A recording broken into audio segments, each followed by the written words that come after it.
Voilà, c'est bon, c'est fini, c'est bon, rentrez, rentrez. Rentrez. On sait quand même qu'il y avait certains qui avaient besoin de vacances, qui avaient besoin d'aller découvrir la Côte d'Ivoire. C'est bon, rentrez. Rentrez et arrêtez de nous foutre la honte. Rentrez. C'est bon.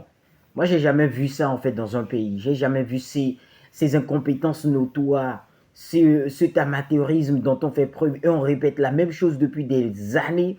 Ça ne fait que continuer. C'est bon. On a compris la leçon. C'est nous, on est bêtes, on se pointe tout le temps à regarder les matchs du Bénin, à regarder en fait justement ce qui sera produit, à espérer quand même que voilà, cela puisse en fait changer. Mais c'est toujours les mêmes choses. 5-0, match, premier match. Maintenant, le Niger, il nous bat encore. Éliminé, résultat, vous rentrez avec 6 buts encaissés, sans marquer un seul but. 6 buts sans marquer un seul but. Raymond Tchaï, 6 buts sans marquer un seul but. Et là, en conférence de presse, le monsieur, il vient, il dit que non, ses enfants ne méritaient pas, en fait, justement, cette défaite-là. C'est une défaite due amère et tout ce qui va avec. Défaite due et amère. Comment est-ce que tu vas dire défaite due et amère? Tu n'as pas regardé le match. Tu ne voyais pas quand les automatismes sur le terrain ne marchaient pas. Dominer n'est pas gagner. Tu ne sais pas ce que ça signifie. Faire rentrer des joueurs cliniques. Tu ne savais pas? Aucun pays sérieux ne fait ce que vous êtes en train de faire là. Aucun pays sérieux. Aucun. De l'amateurisme à tous les niveaux. Il n'y a même pas, en fait, bien sûr, un pour rattraper l'autre. Il n'y en a pas. Du pareil au même. C'est que de l'amateurisme dans tout. Que ce soit dans la préparation, que ce soit également dans la prestation. Et le résultat, il est le même. On se fait éliminer, on ramasse des valises de buts et on rentre à la maison. C'est toujours ça. Et tout ça, en fait, se traduit par ce qui se passe actuellement à la FBF. Hein. Vous voyez un peu? Déjà, 3 listes en compétition. Il y a un, il a pris la fuite.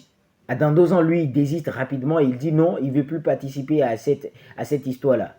24 heures après, bien sûr, on invalide les 2 autres listes. On appelle ça comment? C'est de l'amateurisme. C'est de l'amateurisme total. Et vraiment, c'est le football béninois qui en souffre. La seule fierté que nous avons depuis 2018 à aujourd'hui, dont on peut se dire que oui, aujourd'hui on a évolué, c'est le football féminin. Les grandes nations sérieuses ne se sont pas levées du jour au lendemain pour produire du résultat. Non, ils se sont levés, ils ont mis du sérieux dans ce qui se fait, ils ont compris très tôt ce qu'il fallait faire. Et aujourd'hui, le résultat, il est là. Le Maroc, depuis des années, on a vu ce que ça donne. Le Cap-Vert, depuis en fait quelques années, il est en train de monter en puissance. La Coupe du Monde en est la preuve.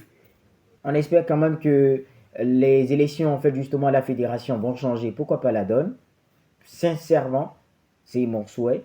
Pour qu'on puisse avoir de réelles décisions en fait justement qui puissent impacter le football dans toute sa globalité, qu'on ait des regroupements dignes de nom, qu'on puisse avoir une détection en fait comme cela se doit, qu'on n'aille pas faire des sélections à la va-vite et que l'équipe justement ait des cadres et justement des acteurs capables de faire le travail. C'est tout ce dont nous avons besoin. Ben bon, voilà. En attendant quand même que le rêve ne se transforme en réalité, abonnez-vous, likez, partagez. On se retrouve pour une autre vidéo. D'ici là, portez-vous bien, à très vite.